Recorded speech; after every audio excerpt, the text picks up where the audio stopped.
briefing, and I now give the floor to Mr. Rafael Mariano Grossi. Thank you very much, Madam President. I would like to thank the Secretary General for his permanent support to the IAEA and myself in the discharge of my duties. I also like to thank the Assistant Secretary General for his intervention right now.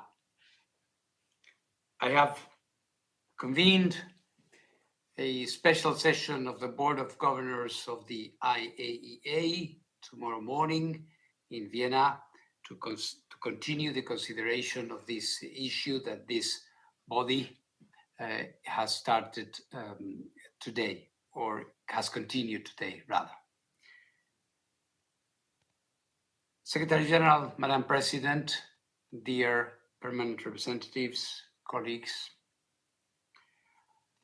the nuclear non-proliferation regime that has underpinned international security for more than half a century is on the line. The dramatic events in Iran have become even more serious with last night's bombardments and the potential widening of the conflict. We have a window of opportunity to return to dialogue and diplomacy.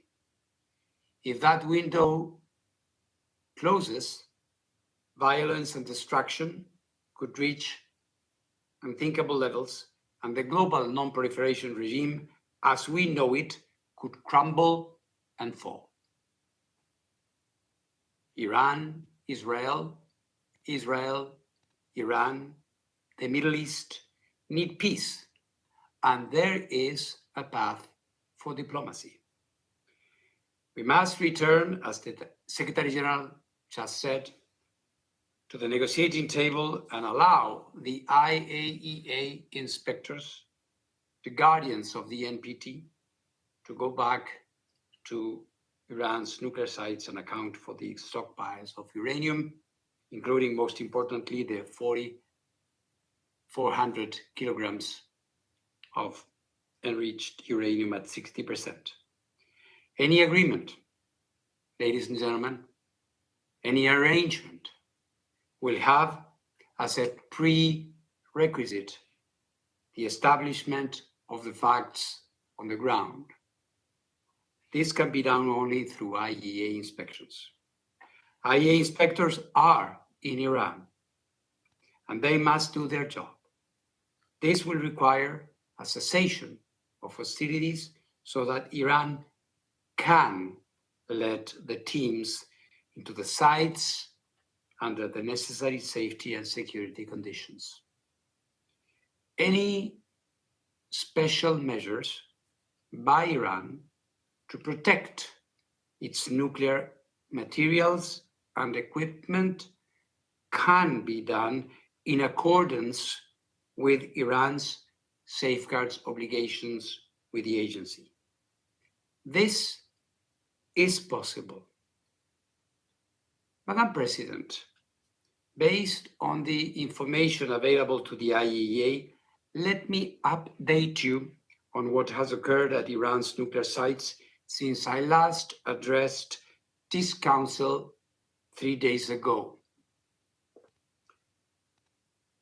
Craters are visible at the Fordow site, Iran's main location for enriching uranium at 60%, indicating the use by the United States of America of ground-penetrating munitions. This is consistent with statements from the United States. At this time, no one, including the IAEA, is in a position to assess the underground damage at Fordow. At the Isfahan nuclear site, additional buildings were hit overnight, with the US confirming their use of cruise missiles. Affected buildings include some related to uranium conversion process.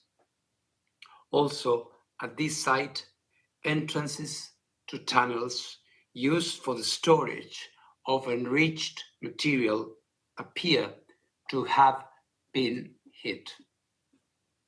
At the Natanz enrichment site, the fuel enrichment plant has been hit again, with the US confirming that it used ground-penetrating munitions. Iran has informed the IAEA there has been no increase in off-site radiation levels at the 3 sites. The situation at all other sites in Iran remains as I described them to you 3 days ago. We continue to monitor the situation and encourage the Iranian regulator to maintain its indispensable contact with the IAEA's Incident and Emergency Center. Madam President, the IAEA has consistently underlined, as stated in General Conference resolutions, that armed attacks on nuclear facilities should never take place and could result in radioactive releases with grave consequences within and beyond the boundaries of the state, which has been attacked. I therefore again call on maximum restraint. Military escalation threatens lives and delays a diplomatic solution for the long-term assurance that Iran does not acquire a nuclear weapon. It also threatens the global non-proliferation regime. As I stated 3 days ago and before, I am ready to travel immediately and to engage with all relevant parties to help ensure the protection of nuclear facilities and the continued peaceful uses of nuclear technology in accordance with the agency's mandate. With your support, the IAEA can deploy nuclear safety and security experts to Iran immediately, in addition to our safeguards inspectors, wherever they are needed. Madam President, there is arguably no more important and universally supported endeavor than ensuring that we use the enormous power of the atom for good rather than destruction. Let us not allow the window to close on diplomacy. Let us not allow the non-proliferation regime to fail. Irrespective of individual positions and views, one thing is certain, and this is the simple truth: we will not be safer if there are more nuclear weapons in more states around the world. The IAEA is ready to do its part to bring this military confrontation to an end. Thank you very much. I thank Mr. Grossi for his briefing. I now give the